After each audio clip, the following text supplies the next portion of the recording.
shift our focus a little bit to the real estate markets. And I know we beat this horse to death already, the good old 10-year Treasury, but you just can't say enough what's happened in a very short 5-month period of time, going from 175 to 2.9 or so percent today is a pretty severe move in a pretty short period of time, and really reflects to me the how much the Fed had been manipulating long-term interest rates, as Drew really expanded on very nicely. This is what we use to track credit spreads in the real estate market, the CMBS spreads. And what usually happened in the past was when there would be an economic crisis, European debt crisis, whatever you want to call it, spreads would blow out, and everybody would run back to treasuries. So rates would go down and spreads would go up. This summer, we saw something I think pretty unusual. Their spreads really blew out by about 50 basis points, while rates went up 100 some odd basis points. And I think it reflects the fact that nobody wanted to be caught a year from now holding 4% 10-year paper. There was just a real fear for coupon risk. So in about 5 months' time, long-term borrowing costs in the commercial real estate market netted out when spreads declined a little bit, because the market did correct itself.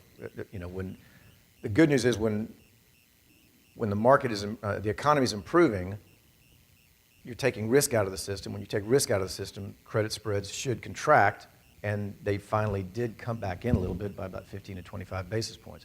But net, we ended up with about 150 basis point increase in the cost of long-term real estate borrowings in about a 5-month period of time.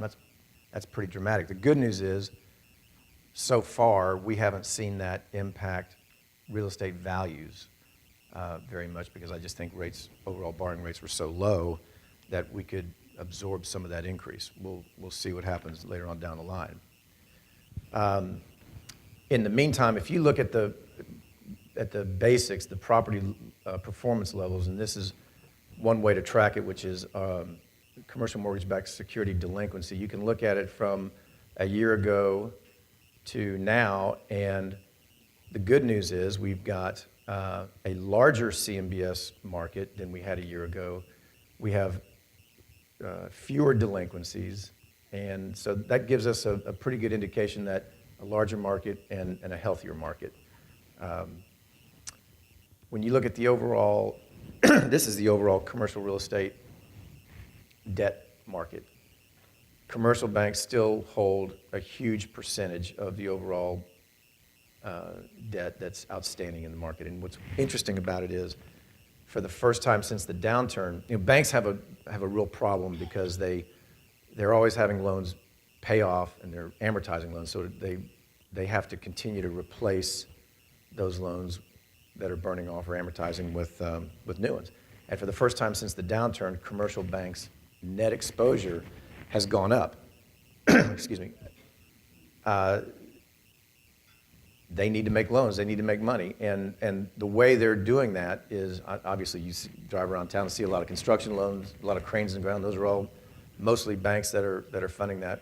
But the other way they're doing it is they're providing more than ever longer-term stabilized property asset loans that would usually be funded by whether the commercial mortgage-backed security market, life insurance companies, or other lenders. Commercial banks are now very competitive in that marketplace, and that's a great thing for the banks to be doing. It's a little bit of a mismatch of their assets and liabilities, but they're needing to grow their balance sheets.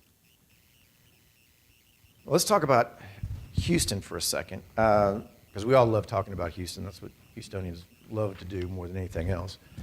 Let's talk about how great we are. So let's do it. We are at the beginning stages. We're not even beginning. We're a little bit into now being called a gateway market. And we talk about gateway markets.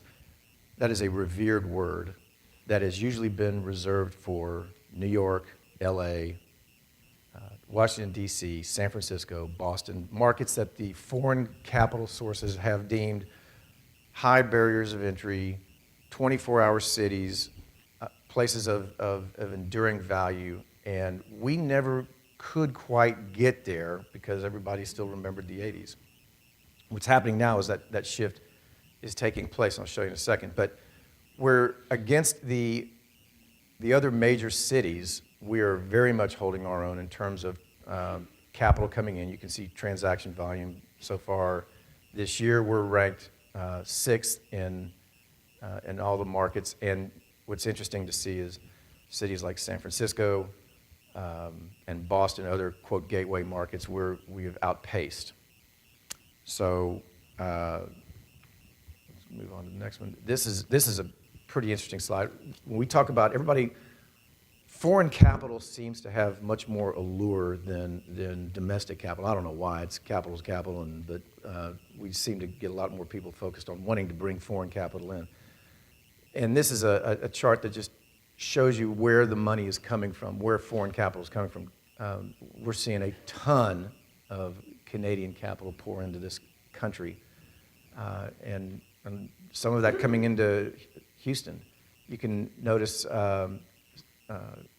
South Korea is, we're hearing a lot of interest in South Korea in our market. This is all throughout the U.S. This isn't Houston necessarily. I'll show you that in a second.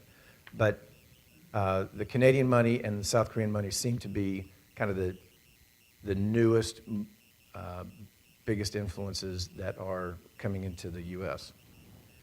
This one is pretty interesting.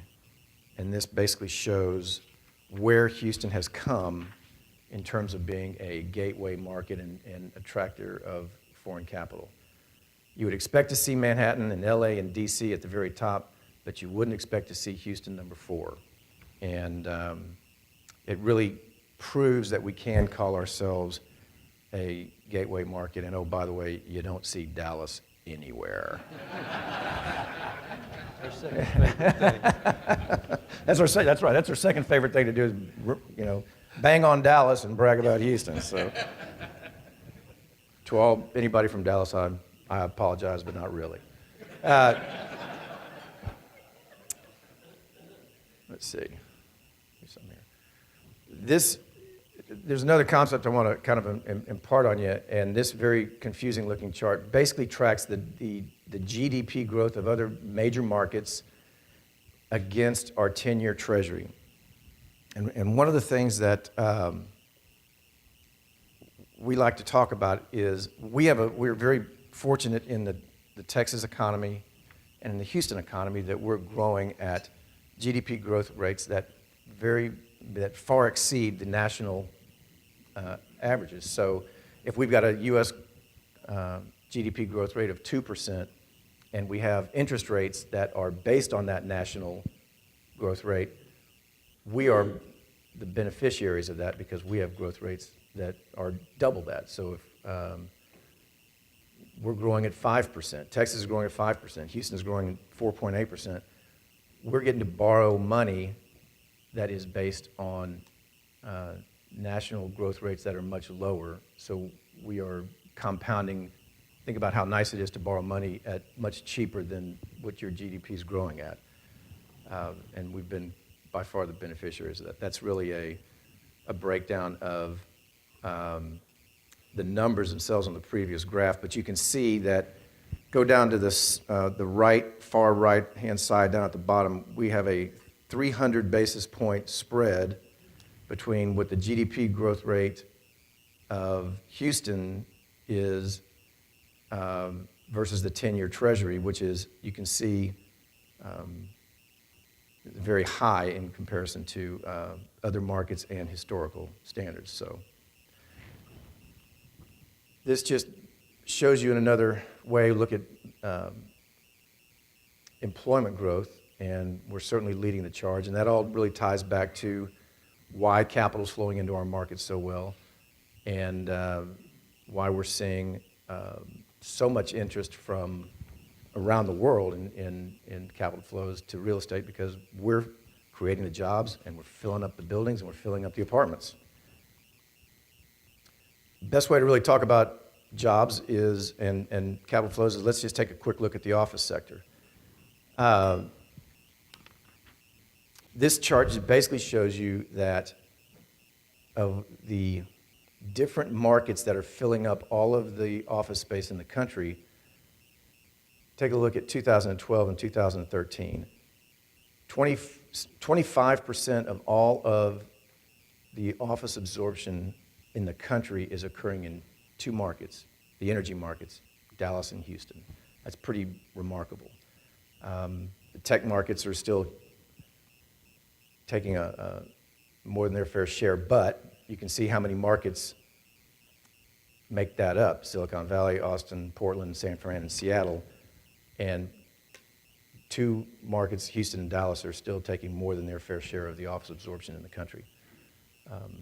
So when you think about how much office space is under construction, a lot of that is justified. And that's this it's a pretty interesting chart. Since office development really started kicking off in 2012, you can see how much space is being built all over the country and how much Houston accounts for. Before you get too worried about that, just know that probably 70% of that space is pre-leased. So don't really think we're getting too far out over our skis as long as the energy industry and the other things do what they're supposed to do in Houston. I'll touch on a couple of other things because people ask me about it all the time. And in addition to the office, everybody goes, are we building too many apartments? Are we building too many apartments in Houston? And the answer is, I don't think so. There's a lot of units under construction in Houston. There's about 15,000 units that are going to be delivered in the next 12 months. Most of those are the infill locations because that's really where the capital markets want to place their bets. We still rank Houston as the #1 apartment market in the country in terms of overall performance when you look at rent growth and other factors. But there are a lot of units that are coming online in a pretty concentrated period. But when you consider the job growth numbers and the fact that rising interest rates, and you all have seen it, but the increase in the values of single-family homes right now is staggering and some would say unsustainable. But between job growth, rising interest rates, and the price of single-family homes, we think that the apartment market should stay in pretty good balance between supply and demand. It's all about the energy business. It's all about, can we sustain good? We don't even have to go at the torrid pace that we've been going in terms of our growth. Even a moderate growth would fill up all the apartments and all the office space out there.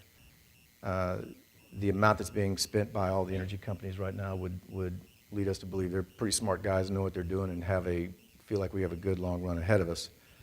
But any major contraction in that business hell would be a refuge for people in our industry should that occur. So anyway, we're very optimistic about the ongoing flow of capital into the commercial real estate space. In spite of all the cranes in the ground that you see, it's still a relatively disciplined space. It's not easy to get deals done. They've got to make economic sense. Attracting capital is easier than it has been in Houston, but we are still approaching a bit of a cautious stage about new supply, which I think will keep overall the markets in check. That's all I got.